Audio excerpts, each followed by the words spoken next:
Bonsoir à tous, on est à 12 heures du départ de la Sky Race des Mathésins, une 4e édition avec un plateau exceptionnel cette année puisque si on regarde les cotations ITRA, on en reparlera tout à l'heure avec Vincent Gumi et Olivier Coudert, l'organisateur, mais on est sur une cotation du top 10 à plus de 880, donc ce qui en fait la plus grosse course pour l'instant de l'année 2019 en France.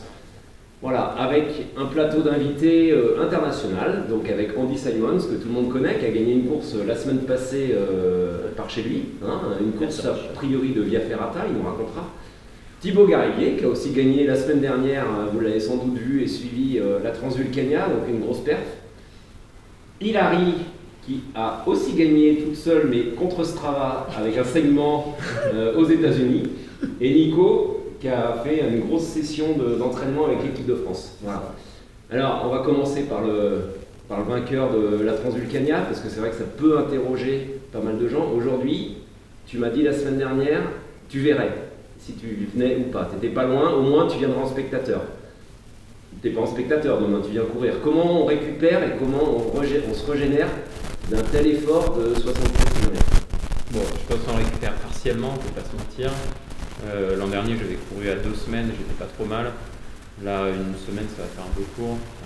Les jambes, je suis pas de courbature ou autre, mais un peu de fatigue générale. Après, bon, là, je suis à 1h30 d'ici, j'ai déjà couru 2 fois. J'avais un dossard, puis voilà, le but c'est de pas se blesser. Après, je suis conscient que ça va pas être la course de l'année. Je viens pour essayer de faire une bonne course.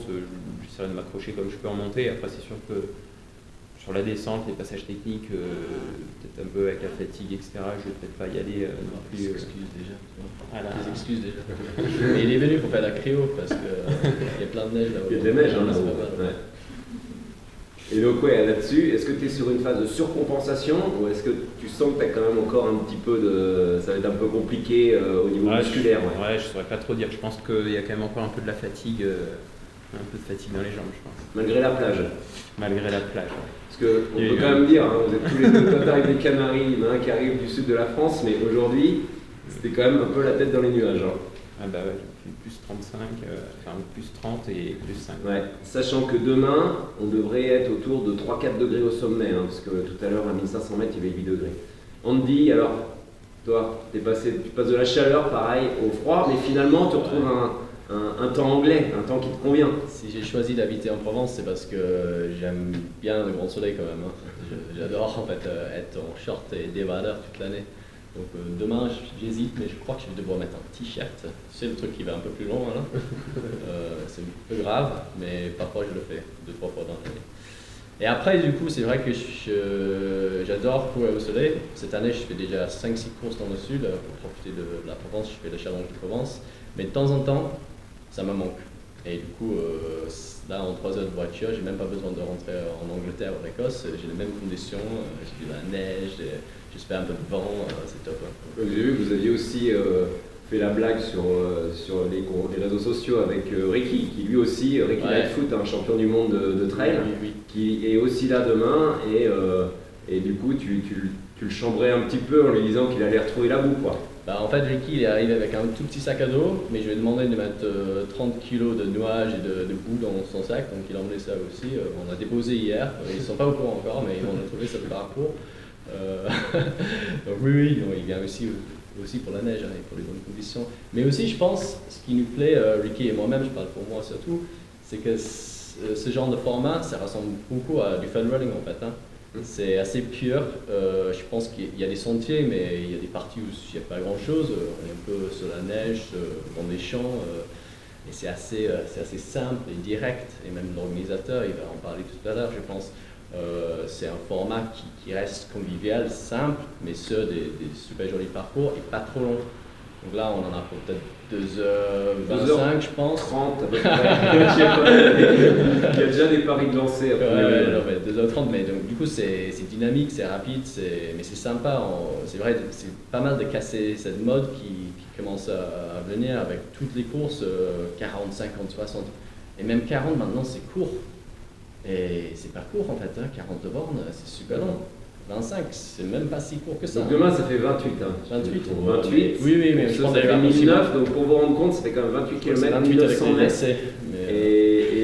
Donc oui, on part sur des chronos d'environ 2h30. Hilary, toi, tu es encore dans une autre configuration, parce que tu arrives des États-Unis, tu es allé pour un rassemblement avec un de tes partenaires, et tu as fait un record sur un KV, donc tu vas nous raconter, parce que c'est une petite blague en même temps. Mais surtout, toi, il y en a un qui arrive du sable et de la chaleur, un qui arrive des cailloux du sud, et toi, tu arrives en gros de Chamonix où tu as eu un hiver plein de neige. Alors comment on fait aussi pour se préparer à ça, quoi? Oui, bon, en fait, on n'habiterait pas à Chamonix si on n'aimait pas le ski. Donc, bien sûr, je m'entraîne pour faire de l'hiver à ski. Et après, petit à petit, je peux reprendre la course. J'ai déjà fait une course cette année. J'étais au Japon pour le premier manche de Skyrunning Monde, qui était le Mont Awa Sky Race, qui était une course superbe, mais il y avait trop de neige. Donc, ils ont raccourci le parcours. Et je suis absolument ravie de voir que nous allons pouvoir quand même faire tout le parcours, y compris les parties techniques, demain matin. J'espère que ça ne va pas changer d'ici demain. Mais... Non, je pense qu'Olivier nous en parlera et il l'a annoncé tout à l'heure au briefing. C'est vrai que le parcours est maintenu parce qu'Olivier, c'est vrai qu'il prend des engagements et il ne change pas la course. C'est vrai qu'aujourd'hui, le temps est très couvert, il pleut, on peut l'annoncer, il pleut. Ils ont aussi annoncé qu'il y avait de la neige, voilà, qu'il fallait faire très attention, notamment aux corniches. On sait que c'était assez dramatique cet hiver. Mais pour nous qui sortent de nos saisons de ski, c'est génial, on est contents, on est très à l'aise dans la neige. Je vais même essayer de faire des glissades. Alors, a priori, elle est molle la neige, donc je ne sais pas si tu vas pouvoir. On va peut-être prendre un sac plastique. Alors raconte-nous ce record sur ce KV en fait. Donc j'étais à Salt Lake City avec le regroupement des athlètes Black Diamond, qui est un de mes nouveaux partenaires pour cette année, et j'ai fait un petit KV à côté de la ville et on l'a fait en entraînement et en synchronisant la montre. Après j'ai vu que j'étais à 22 secondes du record. Donc j'ai dit merde, il va pas falloir retourner. Donc on est retourné et j'ai mis 6 minutes au record. Donc je crois que ça doit tenir un moment. Donc, mais je suis allée avec les bâtons. Et ça m'a beaucoup aidé à pousser. Donc, je suis prête pour demain. Et demain, tu prends les bâtons? Parce que du coup, c'est aussi une information. Il y a une grosse montée jusqu'au Mont Tabor, avec le passage du Diable, qui est quand même un passage assez compliqué, qui est raide et qui est en pleine montagne, avec des super images. Bâton ou pas bâton demain? Pour moi, bâton. Oui. C'est vrai que ça court pas mal. C'est surtout. Mais non, pour moi, qui est habitué au bâton, surtout du ski par exemple, je trouve les bâtons très utiles. Il faut avoir quelque chose pour les ranger, bien sûr, sur les parties techniques et les ranger dans la descente. Mais le format, enfin le parcours, en gros, le profil, il y a une grande montée et une grande descente. Donc pour une montée soutenue comme ça, moi je préfère avoir les bâtons et garder les cuisses pour la grande descente. Toi, la semaine dernière, tu reconnaissais justement, quand on a fait une interview après la course Transvulcania, que les bâtons t'avaient aidé à gagner quasiment 15 minutes sur ton précédent temps de l'an passé, c'est ce que tu estimais à peu près. Donc demain, un peu de fatigue dans les jambes, un peu d'expérience maintenant que tu as pris une leçon avec Aurélien et Ludo, et que tu as mis en application, est-ce que tu les prends ou pas? Ouais, alors en fait je les ai pas pris, je les ai laissés à Lyon, donc j'en ai une paire dans la voiture si tu veux. Ouais, non, après c'est vrai que sur ces formats où a priori, de ce que je me souviens, ça se court à peu près toute la montée. Bon, après si je cours pas toute la montée, je pense que c'est que je serai à la rue, donc je prendrai appui sur les jambes. Alors justement, courir. Nico, toi, tu es local. Il n'y a pas pire. Bon, je crois qu'il y a peut-être quelques... Ouais, il y a un peu une rivalité on charrie entre la Matésine et le Triel. Mais bon, t'habites à 20 km voilà, d'ici. c'est ça, à l'échelle mondiale. En plus, j'allais au lycée là, à 500 mètres d'ici. Donc, j'ai passé une partie de ma jeunesse ici. Donc, je connais bien la région. Après, pour revenir au temps, moi, je vais aller courir au Portugal. Didier sera là aussi pour les championnats du monde. Je pense qu'on n'aura pas le même temps. Et la semaine dernière, on était déjà dans le Cantal, on a eu ce type de conditions avec même de la neige en début de stage, donc c'est pas idéal. Mais bon, ça me tenait à cœur. C'est difficile quand on est athlète de haut niveau de ne pas participer à une manche mondiale là où on est né. Donc voilà, je ne l'avais pas forcément programmé dans mon programme comme un objectif majeur. Et c'est vrai que c'était plutôt soit Zegama, soit les championnats du monde en fonction de la course de sélection. Donc là, du coup, ça sera les championnats du monde, mais ça me tient à cœur de venir. Après, je suis plutôt sur une forme ascendante. Par contre, le petit inconnu, c'est la fatigue parce que je suis dans un gros bloc de charge. Donc c'est toujours assez difficile de savoir comment on va réagir demain, mais ça va être une sacrée course. Et puis moi, je suis très fier de voir la course de la manière dont elle a grandi. En plus, l'Athletic Club Mathézin, vous allez l'évoquer tout à l'heure, mais qui est le club organisateur, fait partie aussi est une des sections du club d'athlétisme dont je suis licencié à l'entente athlétique de Grenoble. Donc voilà, ça me tient à cœur aussi de participer pour ça. Et puis voilà, il y a un super plateau avec une énorme cotation ultra au départ. Donc voilà, ça va être une belle course, un beau top 10. Et puis moi, c'est surtout monter en pression pour le 8 juin, faire une course vraiment taquée du début à la fin pour tester certaines petites choses en vue du 8 juin. Donc ça va être beaucoup de plaisir demain et un peu d'inconfort parce que forcément c'est très dynamique, c'est des belles courses, mais forcément c'est des courses où on est dans l'inconfort tout de suite dès le début. Donc ouais, ça va être pendant 2h30, pas forcément facile, mais j'aurais dit que s'il faisait beau, il y a la vue pour apprécier, mais on l'aura peut-être parce que nuages, c'est assez magnifique verra. quand il Ça fait. monte assez haut quand même, parce que c'est quand même presque 2004. Ouais, je pense qu'on va être plutôt dans les nuages. Dans les mais- nuages. Par mais contre, c'est vrai toi, que c'est un autre challenge. Tu me disais tout à l'heure que tu as quand même un petit Ouais. challenge en Ouais, plus, j'avais- c'est que tu essaies de faire le chrono sur la montée du diable. Ouais, dans le sentier Donc, du diable, il y a le com que j'avais pris, puisque en fait, la Sky Race a été d'abord le trail Mathézin que j'ai remporté en 2015 avant de devenir la Sky Race en 2016. Et j'avais le com et il y a Stéphane Gérard qui fait partie un peu de l'organisation qui m'avait récupéré le com à l'entraînement. Donc j'ai essayé de le reprendre sur la course demain. On verra. Il faudra à peu près 20-25 secondes par rapport à ce que j'avais fait en 2015. Donc on verra si je grimpe un peu mieux. Normalement c'est le cas, mais on verra avec les jambes de demain. En termes de technique, parce que c'est vrai que moi je suis allé repérer un petit peu le parcours tout à l'heure, c'est gras, faut pas se le cacher, il pleut depuis toute la journée.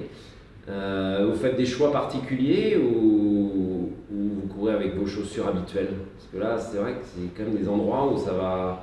Il y a la neige, il y a la boue, il y a. Moi, je mets quasiment tout le temps le Super Track AC qui accroche vraiment partout et c'est adapté, c'était fait à la base pour du skyrunning. Donc, quand il pleut, tant mieux, je me dis, hein, je vais pas glisser, j'ai confiance. En fait, il y a deux choses. Il y a un peu la chaussure, mais aussi avoir confiance dans sa chaussure. Et après, si on a confiance dans une chaussure qui ne tient pas, ça marche pas non plus. Après, si on a une chaussure qui tient super bien et on n'a pas confiance, ça marche pas non plus. Donc, il faut vraiment les deux. Il faut être à l'aise, souple et confiant et pas crispé et frais. Ouais. Et donc, ouais, normalement, en fait, si on est. Et parfois, quand on est fatigué, c'est moins facile aussi. Hein. C'est vrai que je pense que ça va J'ai peut-être entendu, un peu il dit compliqué ça pour pour Thibaut. vous. Ouais. Et si tu as des bâtons, forcément, ça va te ralentir. Donc, voilà, c'est déjà 5 minutes de perdu dans la descente, je dirais. Bon, Thibaut, on a dépassé le 3000 mètres de distance, donc il met des speedboats. C'est bon. Ah, moi, je me pose pas trop de questions. Ouais. Hilary, toi l'an passé, je vais revenir juste sur ta saison l'an passé où tu gagnes le classement général extrême Sky avec 3 super victoires, hein, Climat, Glencoe et Tromsø. Donc pour les spécialistes, on est dans du très technique, voire extrêmement technique. Cette année, donc, tu commences au Japon avec 20 km, un parcours raccourci. Ici, on est sur 27-28. Tu raccourcis les distances cette année un peu comme Andy, ou tu montes progressivement pour retourner vers des formats plus longs?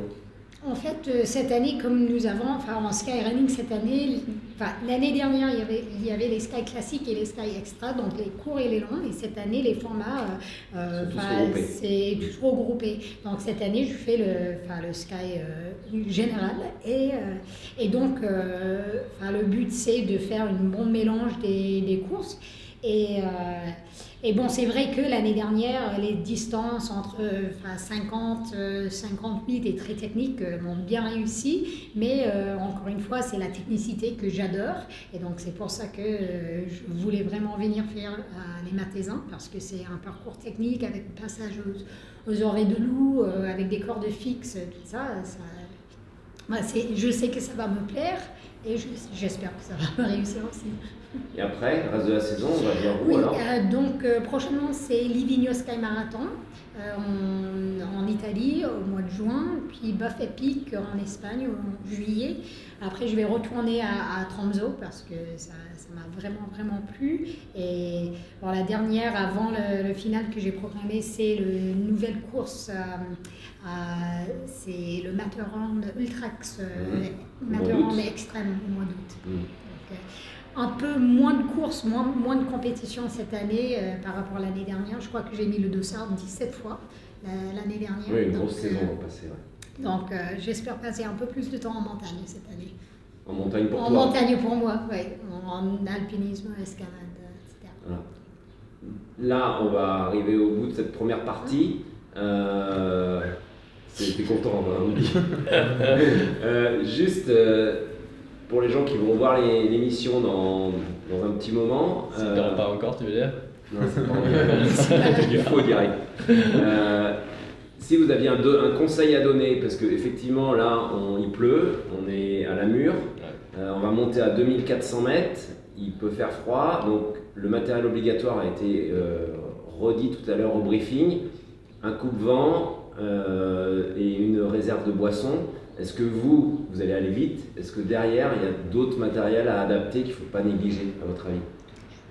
Je pense qu'il faut pas trop se couvrir en montée, ça c'est une des erreurs que les gens font souvent, c'est que là clairement jusqu'au Sentier du Diable, jusqu'au sommet, là c'est que de la montée quasiment, donc on n'aura pas froid, il ne va pas faire non plus, je pense qu'il fera 7-8 degrés, 10 degrés au départ, donc on transpire vite, donc pas trop se couvrir pour la première partie. Par contre au sommet, ça va aller pas très vite, surtout que la neige apparemment porte pas très bien, donc ça risque d'être assez lent, même je pense pour la tête de course, mais forcément encore plus pour la peloton. Donc je pense pas hésiter à mettre peut-être même une deuxième couche dans le sac pour les coureurs qui visent pas la tête de course, et puis bien se couvrir par contre là-haut quand ils vont arriver dans le parc.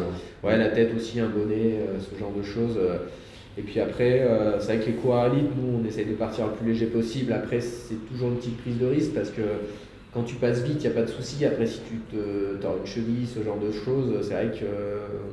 Prends vite froid. Ouais, on peut prendre vite froid. Donc voilà, mais moi, c'est vrai que normalement, je partirais, je pense, t-shirt, manchette et puis le coupe-vent. Même Andy, il va s'alourdir de 4 grammes, hein, c'est ça de chaque côté. Hein. Ouais, j'ai pesé l'autre jour, 3 grammes. Une couverture sur vie, ça pèse pas grand-chose. Et puis ça peut toujours être utile. Je crois que moi je vais aussi prendre des gants parce que quand on est dans la neige, si on glisse, on met les mains dans la neige, il y a aussi les cordes fixes qu'il faut tenir, et je crois que si on a les mains qui sont super froides, on tient moins bien. Donc moi je conseillerais les gants. On est avec les bâtons du coup. Bâton, gants, pas part avec tout. Les crampons, tant qu'à faire, tu prends pas les skis. Ouais. Thibaut, un conseil à part la luge en descente, je vois pas d'autre chose à rajouter la limite pour aller plus vite. Mais... Non, rien de particulier. Ok, parfait. Bon, merci pour cette première partie. Bonne course à vous demain. Merci. Offrez-nous un beau spectacle en tout cas. Et puis merci aussi, je tiens à remercier en même temps toute la régie Scott, parce que c'est vrai qu'on a fait un peu cette émission à l'improviste. Et maintenant, on va accueillir Olivier Couder, l'organisateur, et Vincent Gumi des Skyrunning World Series, qui va nous expliquer pourquoi ils sont là. On est ici à un peu plus de 12 heures du départ de la Sky Race des Matézins, donc qui est cette année une manche de la Skyrunner World Series. Donc avec deux invités, Vincent qui représente justement les Skyrunner World Series et Olivier, l'organisateur, ô combien emblématique, mais il va nous expliquer pourquoi. Vincent, une première chose, c'est au bout de 4 ans, la course, la Sky Race existe depuis 4 ans. Aujourd'hui, c'est la seule étape française de la Coupe du Monde. Comment on en vient à choisir une course qui a aussi peu d'antériorité ? Alors, pour plusieurs raisons. je pense que tout d'abord, pour nous, c'était important et primordial d'avoir une étape en France. Aussi, je le disais dernièrement, c'est vrai que dans certains pays, on a plusieurs étapes, mais on se dirige quand même vers un modèle avec une étape par pays pour justement multiplier et rendre le circuit le plus international possible. Donc pour nous, garder une étape en France, c'était très important et on n'est pas forcément à la recherche de 2, 3, 4 étapes. Pourquoi la Sky Race des Mathésins?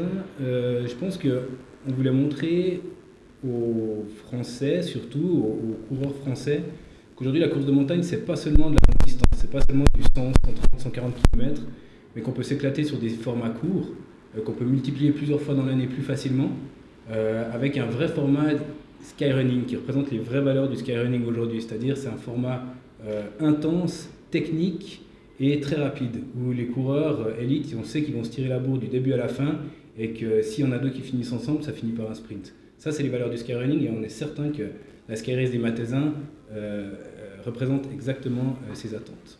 Et est-ce que justement il y avait d'autres courses qui étaient visées par rapport à votre challenge, qui était dans le viseur pour pouvoir justement intégrer ce circuit 2019 en France? Oui, en France, oui, il y en a d'autres. C'est vrai que c'est un pays qui est un petit peu plus délicat parce que, comme je le disais auparavant, c'est toujours très concentré sur la longue distance.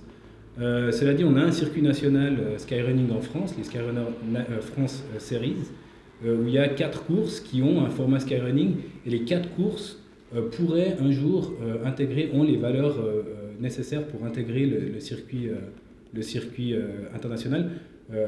Les Mathésins tombaient dans une date qui nous correspondait, donc c'est clair que ça joue aussi son rôle. Et puis les discussions avec Olivier allaient exactement dans le sens qu'on voulait, notamment au niveau des attentes des athlètes internationaux, au niveau de nos attentes sur la communication internationale. Donc pour nous, ça a été assez rapidement une évidence. Alors justement, il parle de valeurs. Les valeurs, c'est une chose importante pour toi, on va y revenir après. Mais surtout aujourd'hui, je pense que tu fais beaucoup d'envieux, parce qu'effectivement, on en est à la 4e édition de la Sky Race. Il y a eu 3 vainqueurs, puisque un certain Adrien Michaud a gagné 2 fois. Demain, on aura un nouveau vainqueur, c'est sûr, un athlète qui inscrira son nom pour la première fois au palmarès. Comment on en vient? Quelle est la recette pour réussir comme ça, en l'espace de 3 ans, à intégrer un tel circuit aussi prestigieux, sachant que je me suis amusé tout à l'heure à faire les calculs. C'est la course qui, aujourd'hui en France, en 2019, a la plus grosse cotation, puisqu'on a une cotation homme à 880, et que pour comparer, au Ventoux, on était à 870,6 et à la Drôme 870,3. Voilà. Donc comment on y arrive? C'est une bonne question. Je pense beaucoup de travail.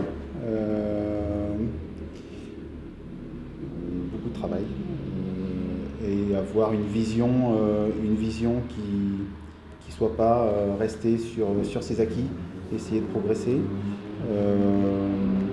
Nous, dès 2014, donc sur un format trail, on a instauré un prize money, alors qu'on sortait d'une édition de 2013 où on avait 150 coureurs. Donc c'était un déclencheur. C'était un déclencheur et c'était pas gagné d'avance. C'était une période où l'argent dans le trail était quand même un peu tabou. Donc il faut aussi pas forcément suivre la tendance. Si on estime que la tendance n'est pas bonne. Donc voilà, on essaye s'il faut casser les codes, on casse les codes.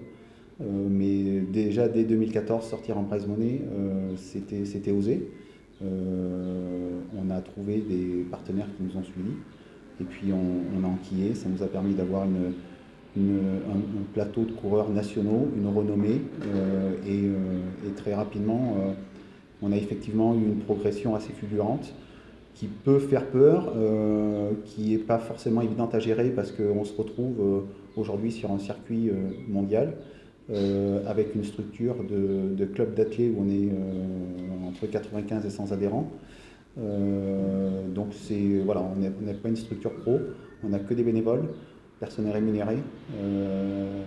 Donc et ici, il y a tout de suite eu une adhésion du territoire, parce que c'est vrai que quand on parle mathésin ou la mathésine, pour les connaisseurs, moi à part Nico Martin qu'on va voir tout à l'heure, qui est vraiment d'ici puisqu'il habite à 20 km. Non. Nicolas Martin, il est du Trièves. Alors au niveau national et international, si on regarde sur une carte, c'est juste à côté. Au niveau régional, c'est C'est ça. Mais bon, il a l'air motivé quand même pour Mais, demain. bon, on verra. Il a Mais oui, oui, justement, il y a eu prendre quand le même record demain, donc on verra. une dynamique du territoire pour justement faire connaître cette région qui Oui, en plus est ouais. très belle. Moi je suis venu la première édition et c'est Alors, vrai que j'étais assez On surpris a, par le paysage. on a l'avantage de nos inconvénients, c'est-à-dire qu'on a un territoire géographiquement enclavé. C'est-à-dire que on pourrait pas aussi facilement faire ça en région grenobloise, où des clubs d'athlètes, des courses et des événements sportifs, il y en a énormément. Là, on est sur un territoire où les élus ont conscience que il manque des choses pour le rendre attractif. On sait qu'il y a énormément de potentiel, mais il manque des petites choses pour le rendre attractif quand on se compare par exemple à d'autres massifs comme le Vercors. Voilà, pour la Matésine a souvent le Vercors en exemple. Le Vercors qui d'un point de vue sportif réussit énormément. Donc ça a été, je dirais, assez facile d'avoir du soutien des élus parce qu'il n'y a pas un volume d'événements bah, tous les week-ends, il n'y a pas 36 événements. Donc à un c'était moment donné, un bon moyen de faire connaître le territoire assez rapidement. quand on amène quelque chose qui a un bon niveau, voire un haut niveau, tout de suite on a du soutien parce que forcément ça va faire connaître le territoire. Alors, une chose dont tu parlais, on parle souvent de prize money, on parle souvent de World Series, tout ça, ça apporte tout ça. On a des connotations monétaires ou intéressées par l'argent. Vous avez d'autres valeurs, comme on disait tout à l'heure.